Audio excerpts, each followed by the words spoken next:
नमस्कार, जनसत्ता में आपका स्वागत है। मैं हूं उपेंद्र कुमार और आपके लिए लेकर आया हूं इस वक्त की ताजा और बड़ी खबरें। पीएम मोदी शुक्रवार सुबह यूपी के 40 सांसदों और उत्तराखंड के सभी 5 सांसदों के साथ मीटिंग करेंगे। मीटिंग के दौरान भाजपा के राष्ट्रीय अध्यक्ष जेपी नड्डा भी मौजूद रहेंगे।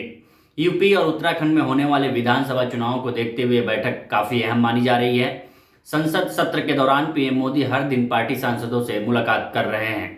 उन्होंने गुरुवार को मध्य प्रदेश से दक्षिण भारतीय राज्यों के सांसदों से मुलाकात की थी। वहीं प्रधानमंत्री नरेंद्र मोदी आज ऑल इंडिया मेयर्स कॉन्फ्रेंस का उद्घाटन करेंगे। वे इसमें संबोधन भी देंगे। इस कॉन्फ्रेंस की थीम है new urban India. PM office के मुताबिक ये कॉन्फ्रेंस वाराणसी के डिपार्टमेंट ऑफ अर्बन डेवलपमेंट की तरफ से आयोजित की जा रही है। देश भर के राज्यों से मेयर इस कॉन्फ्रेंस में भाग लेंगे। 17 से 19 दिसंबर तक एक एग्जीबिशन भी आयोजित किया जा रहा है, जिसमें शहरी विकास को लेकर भारत सरकार और उत्तर प्रदेश सरकार की प्रमुख उपलब्धियों को दिखाया जाएगा। उत्तर प्रदेश के मुख्यमंत्री योगी आदित्यनाथ और आवासन और शहरी विकास के केंद्रीय मंत्री हरदीप पुरी भी मौजूद होंगे।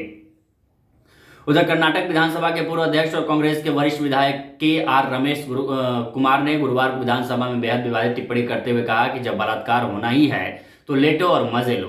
विधानसभा में बारिश और बाढ़ से संबंधित नुकसान को लेकर चर्चा हो रही थी, जिसमें कई विधायक अपने अपने क्षेत्र के लोगों की दशा को पटल पर रखना चाह रहे थे।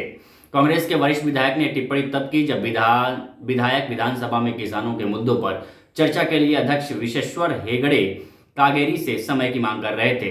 उस दौरान अध्यक्ष ने कहा कि यदि सभी को समय दिया जाएगा तो ये सत्र कैसे चलेगा।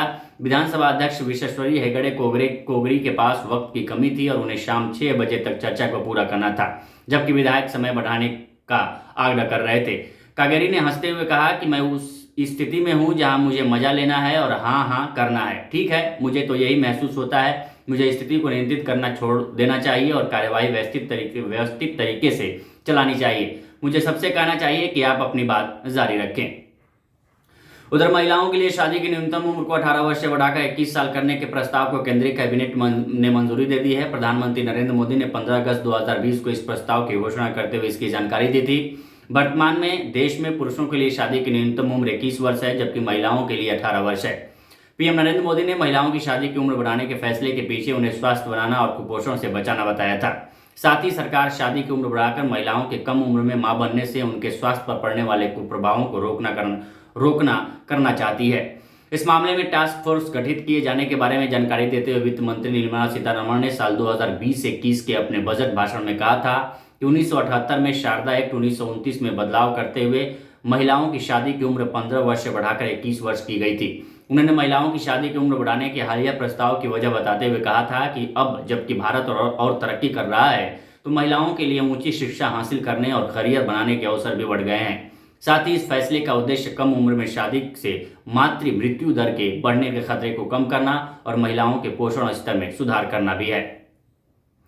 वहीं भारतीय क्रिकेट में चल रही स्टार वॉर अब पावर स्ट्रगल में तब्दील होती जा रही है। बीसीसीआई अध्यक्ष सौरव गांगुली ने टेस्ट कप्तान को बोर्ड की शक्ति का एहसास कराने की तैयारी कर ली है। इसका संकेत देते हुए उन्होंने कहा है कि बोर्ड विराट कोहली के मामले को अपने तरीके से हैंडल कर लेगा। एक दिन पहले विराट कोहली ने प्रेस कॉन्फ्रेंस कर दावा किया कि बीसीसीआई ने उन्हें T20 की कप्तानी छोड़ने से मना किया था। यह दावा सीधे बोर्ड प्रेसिडेंट सौरव गांगुली के बयान के उलट था। गांगुली ने कहा था कि विराट को कप्तानी छोड़ने से मना किया गया था। माना जा रहा है कि गांगुली विराट के इस बयान से नाराज हैं। इसके संकेत गुरुवार को गांगुली के और भी कड़ा स्टेटमेंट जारी कर देने से भी मिल गए हैं। उन्होंने कहा कि लोग विराट के मामले को बीसीसीआई पर छोड़ दें, बोर्ड इससे अपने तरीके से निपट लेगा। वहीं बॉलीवुड एक्ट्रेस आलिया भट्ट पर पेंडेमिक एक्ट के तहत एफआईआर दर्ज कराने की तैयारी की जा रही है। होम क्वारंटाइन नियम तोड़ने के लिए बीएमसी ने एक्ट्रेस के खिलाफ केस दर्ज कराने का आदेश दिया है। आलिया भट्ट की कोविड रिपोर्ट निगेटिव आई थी, लेकिन बीएमसी के नियमों के मुताबिक हाई रिस्क संपर्क लिस्ट में रखे गए लोगों के लिए 14 दिन होम क्वारंटाइन रहना जरूरी है। लेकिन ब्रह्मास्त्र मूवी के मोशन पोस्टर लॉन्च के लिए आलिया भट्ट रणबीर कपूर के साथ दिल्ली चली गई थी। जानकारी के मुताबिक दिल्ली में एक्ट्रेस कई लोगों से मिली हुई हैं। ऐसे में आलिया ने बीएमसी का नियम तोड़ा है। बीएमसी इस मामले की जांच कर रही है और नियम उल्लंघन की पुष्टि के बाद अब एक्ट्रेस के खिलाफ केस दर्ज करने के लिए कहा गया है। बीएमसी जन स्वास्थ्य समिति के अध्यक्ष राजुल पटेल ने कहा कि मैंने डीएमसी स्वास्थ्य विभाग के आलिया भट्ट के खिलाफ होम आइसोलेशन नियम का उल्लंघन करने के लिए प्राथमिकी दर्ज करने का निर्देश दिया है। वह एक रोल मॉडल हैं, इसलिए उन्हें जिम्मेदारी से व्यवहार करना चाहिए था। नियम सबके लिए समान है।